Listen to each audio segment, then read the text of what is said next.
नमस्कार, आप देख रहे हैं के न्यूज। मैं हूं आपके साथ सोनी चौहान। मुद्दे की बात में आपका स्वागत है। उत्तर प्रदेश माध्यमिक शिक्षा बोर्ड ने 9वीं से लेकर 12वीं तक के छात्रों पर पड़ने वाले पढ़ाई के बोझ को कम करने का फैसला लिया है और इसके लिए बोर्ड ने सेमेस्टर प्रणाली से पढ़ाई कराने का फैसला लिया है। सेमेस्टर प्रणाली अगले साल नए सत्र से लागू हो जाएगी। पढ़ाई के साथ ही परीक्षाएं भी सेमेस्टर प्रणाली की तरह ही होंगी। इसके साथ ही बोर्ड ने विज्ञान, कला और वाणिज्य वर्ग को समाप्त कर एक ही वर्ग का कोर्स चलाने का फैसला लिया है, जिसमें बोर्ड के सभी विषय शामिल होंगे। और आपको बता दें कि उत्तर प्रदेश माध्यमिक शिक्षा बोर्ड ने नई शिक्षा नीति के अनुसार उच्च शिक्षा की तर्ज पर 9वीं से लेकर 12वीं तक के पाठ्यक्रम में बदलाव करने की योजना बनाई है, जिसे नए सत्र से लागू कर दिया जाएगा, जिससे छात्रों पर पढ़ाई का बोझ कम होगा। छात्रों के ऊपर से पढ़ाई का बोझ कम करने के लिए ही बोर्ड ने सेमेस्टर प्रणाली को लागू करने का फैसला लिया है, जिससे छात्र परीक्षा की बेहतर तैयारी कर पाएंगे और उनके रिजल्ट जो हैं उसमें भी सुधार होगा। आपको बता दें कि मिली जानकारी के मुताबिक सेमेस्टर प्रणाली में 50 नंबर के सवाल प्रयोगात्मक होंगे और इनमें से 20 अंक के सवालों के जवाब OMR शीट पर देने होंगे, जबकि 50 नंबर की लिखित परीक्षा होगी। लिखित परीक्षा में भी छात्रों को सवालों में विकल्प दिए जाएंगे, यानी इन विकल्पों में से ही छात्रों को सवालों के जवाब देने होंगे। नए सत्र से लागू होने वाले सेमेस्टर प्रणाली में छात्रों के पास अपनी पसंद के विषय चुनने की आजादी होगी, यानी कोई भी छात्र अब कला वर्ग के विषयों के साथ विज्ञान और विज्ञान विषय के साथ कला और वाणिज्य के विषयों को भी चुन सकेगा, क्योंकि बोर्ड ने कला और विज्ञान और वाणिज्य वर्ग को खत्म कर एक ही वर्ग कर दिया है और इसमें छात्र अपनी पसंद के विषयों को चुनकर पढ़ाई कर पाएंगे। विभाग के मुताबिक रसायन, भौतिक, जीव और गणित पाठ्यक्रम की पढ़ाई करने वाले छात्र भी इतिहास की पढ़ाई कर सकेंगे। अगर कोई छात्र भूगोल, इतिहास, समाजशास्त्र, अर्थशास्त्र और गृह विज्ञान विषय की पढ़ाई करना चाहता है तो वो विज्ञान वर्ग के विषय के साथ ही विषयों की पढ़ाई कर पाएंगे। और माध्यमिक शिक्षा विभाग ने कोर्स में सेमेस्टर प्रणाली लागू करने के छात्रों का समग्र शिक्षा का विकास होगा, साथ ही उन पर पढ़ाई का बोझ भी कम होगा। अपनी रुचि के विषय भी पढ़ सकेंगे। पाठ्यक्रम के साथ ही कौशल विकास के जुड़े कोर्स भी कर पाएंगे और साथ ही उन्हें उन विषयों के साथ तकनीकी और समाज से जुड़ी शिक्षा का मौका भी मिलेगा। यही नहीं, सेमेस्टर प्रणाली में कम समय में ही छात्रों का मूल्यांकन किया जा सकेगा।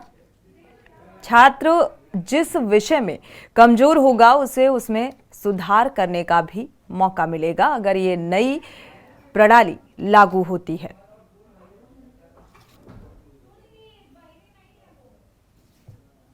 तो नए सत्र में सेमेस्टर की शुरुआत और इसको लेकर अब छात्रों को एक जो बोझ था अब उसमें थोड़ा सा राहत जरूर मिलती हुई नजर आएगी।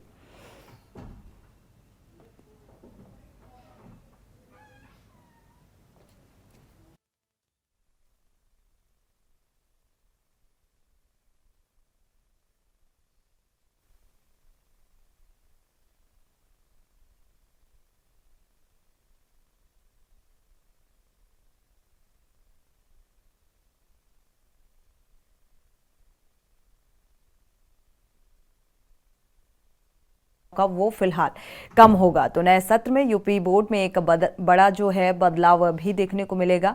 9वीं से अगर 12वीं तक का यहाँ पर जिक्र किया जाए और इस नई प्रणाली के तहत अब अपना पाठ्यक्रम करना होगा, तो तरीके में बदलाव और बदलाव से जो बर्डन है शिक्षा का उसमें फिलहाल कमी।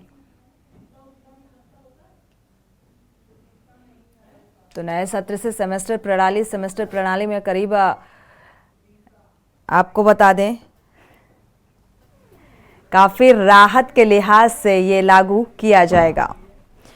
तो ब्रजभूषण सिंह शिक्षाविद हैं हमारे साथ, इसी में चर्चा में शामिल हैं। स्वागत है आपका इस चर्चा में शामिल होने के लिए। सचिन यादव हैं 12वीं के छात्र, अभिषेक कुमार हैं 10वीं के छात्र। आप दोनों छात्रों का भी इस चर्चा में शामिल होने के लिए बहुत बहुत स्वागत। साथ ही अब से कुछ ही देर बाद अभिभावक संघ की अध्यक्ष सुनीता मिश्रा भी जुड़ेंगी हमारे साथ, आपका भी देखा जाए। ब्रजभूषण सिंह से शुरुआत कर लेते हैं, शिक्षाविद हैं अब देखा जाए एक जो बर्डन था, कहा जाता है बर्डन है, हालांकि पहले भी एक कंपटीशन ज्यादा था। अब ये नया सेमेस्टर जो नए सत्र से इसकी शुरुआत होगी, क्या लगता है ये कितना राहत भरा साबित होने वाला है छात्र और छात्राओं के लिए? सबसे पहले टीवी डिबेट में इस बिंदु को रखने के लिए आपके चैनल को बहुत बहुत बधाई। उसके साथ ही उत्तर प्रदेश सरकार को बहुत बहुत बधाई कि देर आए दुरुस्त आए, क्योंकि शिक्षा का तात्पर्य जीवन को सुधारना था, जीवन के लिए तैयारी करनी थी कि वो जीवन में आने वाले संघर्षों के लिए कोई भी विद्यार्थी तैयार हो सके। और अगर शिक्षा ही बोझ बन जाए, जैसे कि अभी कोटा में देखा गया 2023 में करीब 21-22 बच्चों ने सुसाइड कर लिया, तो शिक्षा अपने मूलभूत उद्देश्यों से लगभग भटक चुकी थी, एक गला काट प्रतिस्पर्धा का रूप ले चुकी थी। सेमेस्टर प्रणाली से बच्चों को बहुत ज्यादा राहत मिलेगी, बच्चों का समग्रता से विकास होगा। और शिक्षा का उद्देश्य जब तक समग्रता से विकास ना हो, केवल एक साइड का विकास हो जाना विकास नहीं है। जैसे सेमेस्टर के माध्यम से परीक्षाओं का बोझ तो कम होगा ही होगा, इसके साथ साथ विज्ञान और कला का जो संतुलन है, जैसे गेहूं और गुलाब का संतुलन है, विज्ञान और कला का संतुलन है कि बच्चे के अंदर कौन से जीन्स डेवलप्ड है और किस सब्जेक्ट में उसका इंटरेस्ट है, उस सब्जेक्ट को वो पा सकेगा। तो जो शिक्षा से खुशी मिलती है उस खुशी को पा सकेगा और एक ऐसी मेधा प्रतिभा देश के लिए तैयार होगी कि मैं इसके लिए बार बार बधाई देना चाहता हूं उत्तर प्रदेश सरकार को कि अभी और भी कुछ लचीलापन होना चाहिए, जिससे और भी ज्यादा लचीलापन हो, बल्कि परीक्षाओं के बोझ से मुक्ति जैसी चीजें होनी चाहिए। और परीक्षा में भी जो सुधार हुआ है, ये भी सुधार भी बहुत ही वर्तमान समय की चुनौतियों को देखते हुए प्रासंगिक है।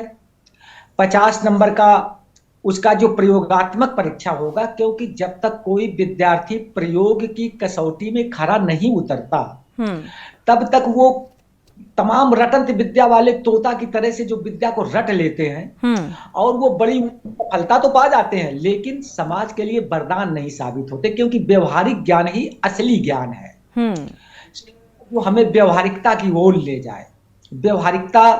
व्यवहारिक विकास ही शिक्षा का मूलभूत उद्देश्य है। तो सेमेस्टर प्रणाली से परीक्षाओं का बोझ कम होगा, व्यवहारिकता का विकास होगा, बच्चों के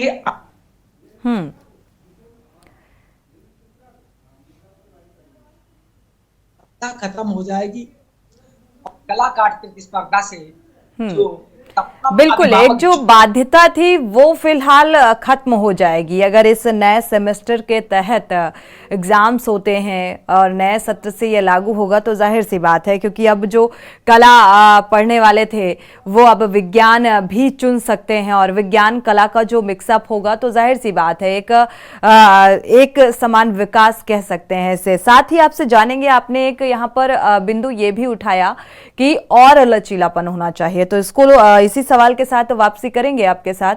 हमारे साथ छात्र भी जुड़े हुए हैं, सचिन यादव 12वीं के छात्र हैं। एक बार रुक कर लेते हैं सचिन का। सचिन, ये जो नया सेमेस्टर अब लागू होने जा रहा है, कितनी राहत मिलने वाली है आने वाले समय में, और इसको लेकर आपकी प्रतिक्रिया? सचिन, क्या आप सुन पा रहे हैं? अनम्यूट करिएगा, इसके बाद अगर आप सुन पा रहे हैं तो प्रतिक्रिया दीजिए।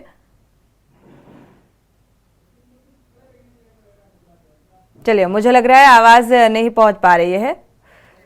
हमारे साथ और भी मेहमान जुड़े हुए हैं, अभिभावक संघ के अध्यक्ष भी जुड़े हुए हैं, सुनीत मिश्रा जी, स्वागत है आपका इस चर्चा में शामिल होने।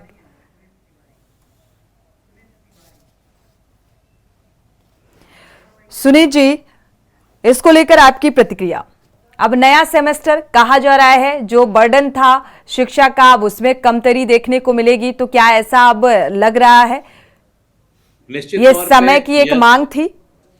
हाँ जी सोनी जी, निश्चित तौर पे यह कदम बड़ा ही सराहनीय है, लेकिन अभी इसके क्या परिणाम होंगे ये तो कुछ वर्षों में पता चल पाएगा। बस एक कि हमारे साथी कह रहे थे कि इसमें तमाम इसकी पॉजिटिव साइड पे रोशनी डाली हमारे अभी जो वक्ता थे पिछले, लेकिन ठीक है आने लगे। मैं थोड़ी सी नेगेटिव बातें बताने का प्रयास करूंगा। इसमें जो 50 नंबर में जो विकल्प के साथ आंसर देने की जो एक प्रावधान किया गया है, तो उसमें क्या होता है कि हमारा जो नॉलेज का जो इंडेक्स है, जो भारतवर्ष का नॉलेज का इंडेक्स है, वो कहीं ना गिर जाए, क्योंकि आम बच्चा बिना तैयारी के भी जाता है परीक्षा में जाके, और वो उन विकल्पों में गेसवर्क के माध्यम से भी पास कर लेगा परीक्षा, या क्या कहते हैं उसमें अपना जो भी होगा वो कर देगा, परीक्षा हल कर देगा। लेकिन उससे हमारा जो, जैसे हमारे यहाँ पहले गुरुकुल में पढ़ाई होती थी, हमें बच्चों को वेदों में, आश्रमों में वेद, उनका जो ज्ञान था, उनका जो ज्ञान का जो लेवल था, आज भी जो हमारे पुराने परदादा हैं या दादा हैं या मेरे पिताजी हैं, उनका ज्ञान के लेवल को हम लोग नहीं छू पाए। तो कहने का मतलब ठीक है, टेक्नोलॉजी काफी आगे हो गई है और इसका हम स्वागत भी कर रहे हैं अभिभावक संघ की तरफ से, लेकिन अभी इसका क्या परिणाम होगा, इसमें जो टीचर्स हैं, क्योंकि ये अगले सत्र में लागू होना है,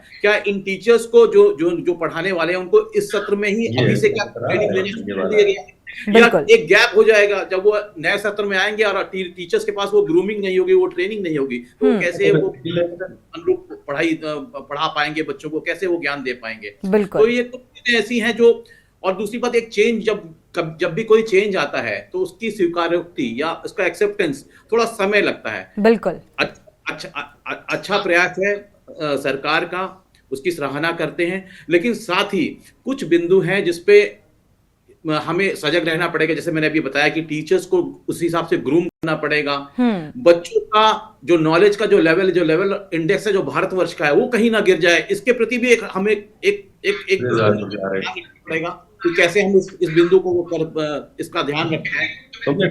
तो ये साथ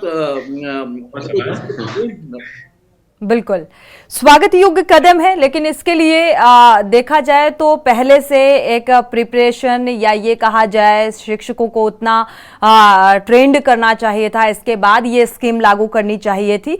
ऐसी जो पॉजिटिव के साथ साथ नेगेटिव पॉइंट भी सामने आ रहे हैं, जिसको लेकर हम चर्चा करेंगे। हमारे साथ सचिन यादव भी 12वीं के छात्र हैं, जुड़े हुए हैं। सचिन, क्या आप सुन पा रहे हैं? सचिन, अगर आप सुन पा रहे हैं अनम्यूट कर लीजिएगा, इसके बाद ही अपनी बात को रखिएगा। जो ये नया सेमेस्टर लागू होने जा रहा है, ये कितना अब आसान बनाएगा, क्योंकि अभी तक एक तरीके का बर्डन माना जा रहा था जो कला और विज्ञान का जो मिक्सअप होगा, आप तो इसको किस तरीके से आप देख रहे हैं? सचिन, क्या सुन पा रहे हैं आप? सिलेबस कम होने से बच्चों पे जो बर्डन था वो थोड़ा कम होता है। जी कंटिन्यू। सिलेबस कम होने से जो बच्चों पे बर्डन था वो कम हो गया है, क्योंकि कोरोना काल में इससे पहले जो सिलेबस था वो काफी ज्यादा था, तो बच्चे प्रिपरेशन करते थे तो थोड़ा मेहनत और करनी पड़ती थी। अब लेकिन ये सिस्टम है कि कोरोना के बाद जो हम लोगों को मेहनत करनी पड़ती है, तो सिलेबस थोड़ा कम हो गई है।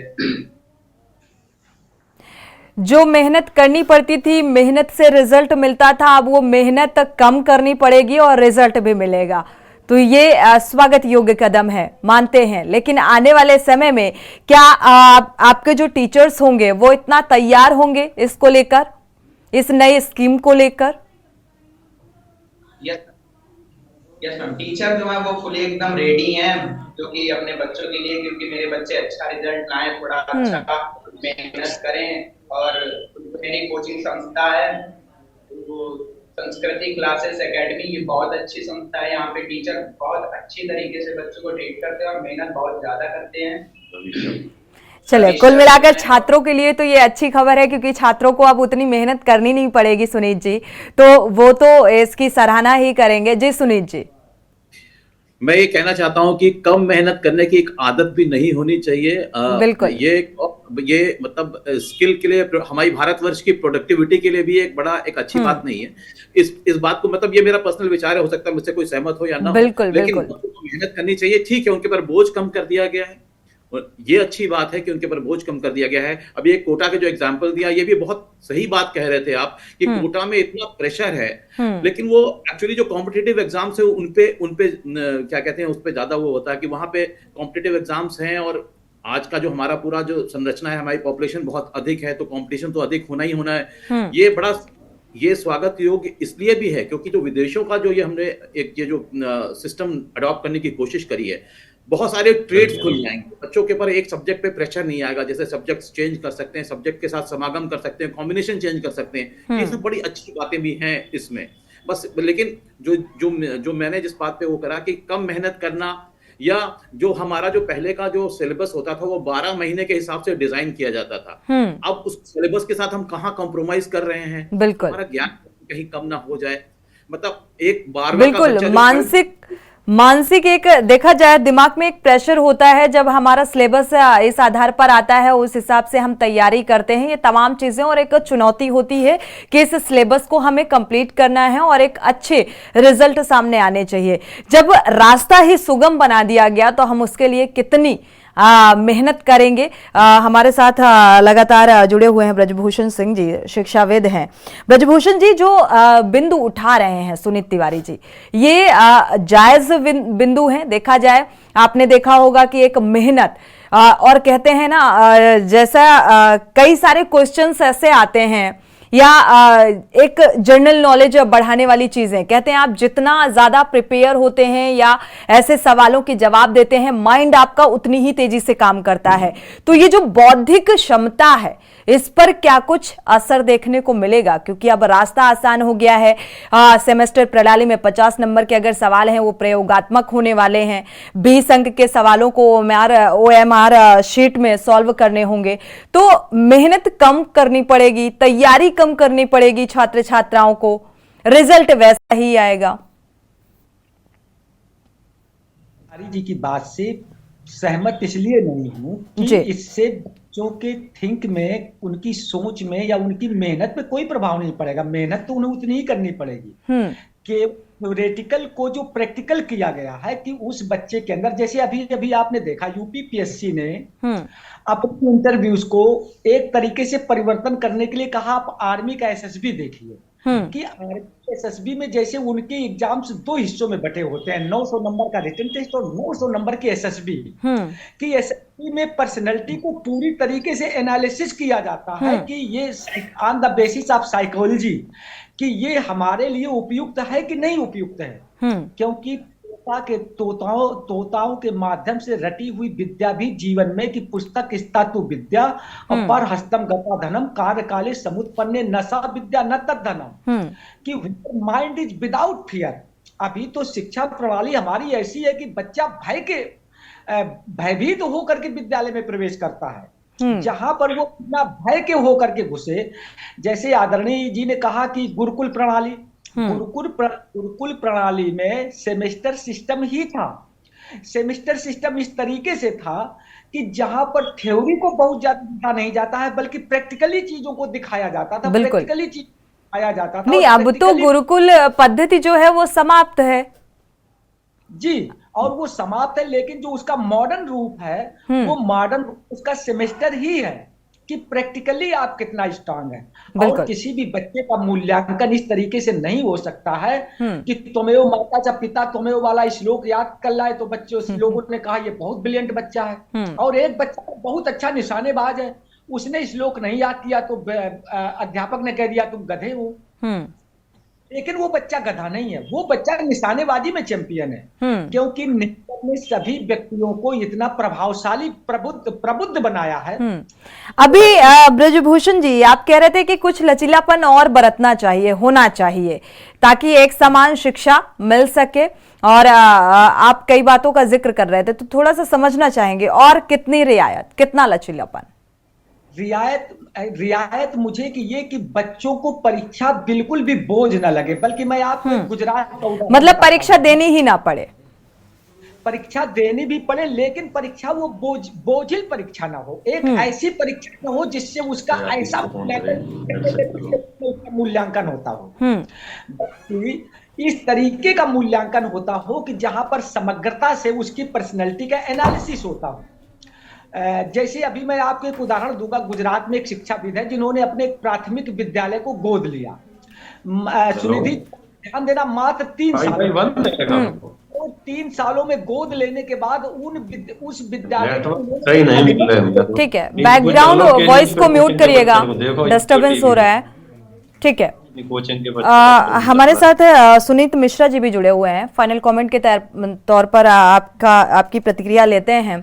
सुनीत तिवारी जी, देखा जाए अभी जैसा कि प्रैक्टिकली ये फैक्ट है, क्योंकि मैंने भी पढ़ाई की। अगर देखा जाए अभी तक क्या था, थ्योरिकल पढ़ाई पर जो है ज्यादा फोकस होता था। जब हम स्कूल से बाहर निकलते हैं या हम किसी भी क्षेत्र में जाते हैं तो वहां पर प्रैक्टिकली चीजों को फेस करते हैं।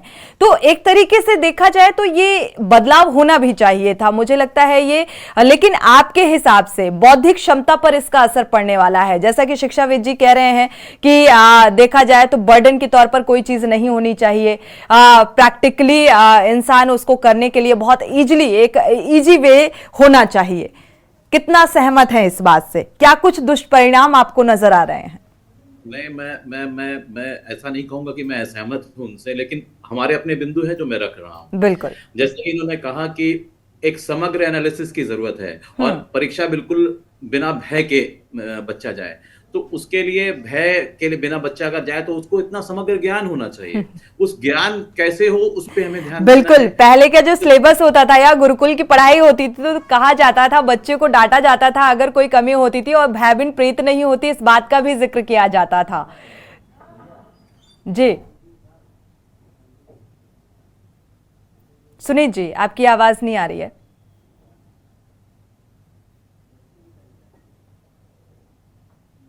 जी आ रही है आवाज? जी, सुन पा रहे हैं। कम शब्दों में अपनी बात को पूरा कर लीजिए। मैं बहुत कम शब्दों में पूरा कर रहा हूँ। ये कहने का मतलब ये है कि कहीं कुछ तो एक होना चाहिए। परीक्षा, अगर परीक्षा नहीं है तो परीक्षा चलिए ठीक है, आपको ज्ञान होना चाहिए पूरा। आप इतना इक्विप्ड हो, आपकी नॉलेज इतनी इक्विप्ड हो कि आप परीक्षा में जाएं तो आपको सब मालूम है, तो आपको भय कुछ होने की जरूरत नहीं है। ज्ञान का लेवल कम ना हो, इस पे मेरा ध्यान था। दूसरी बात कहने का मतलब है, जो आपने थ्योरी और प्रैक्टिकल को जो अलग अलग विश्लेषण किया, 6 महीने में दोनों चीज हो पाना, कि प्रैक्टिकल का भी कर ले, थ्योरी, जब तक थ्योरी नहीं पढ़ेगा तो प्रैक्टिकल कैसे करेगा? बिल्कुल ठीक बिल्कुल। है, थ्योरिकल स्टडी भी जरूरी है और प्रैक्टिकली, अगर आप थ्योरिकल आपको नॉलेज होगी तो ऑब्वियस सी बात है कि आप उसको प्रैक्टिकली ज्यादा अच्छे से डिस्क्राइब कर पाएंगे या कर पाएंगे। समय कम है, चर्चा को आगे नहीं बढ़ा सकते। आप दोनों मेहमानों का इस चर्चा में शामिल होने के लिए बहुत बहुत शुक्रिया। सचिन, आपका भी बहुत बहुत शुक्रिया चर्चा में शामिल होने के लिए।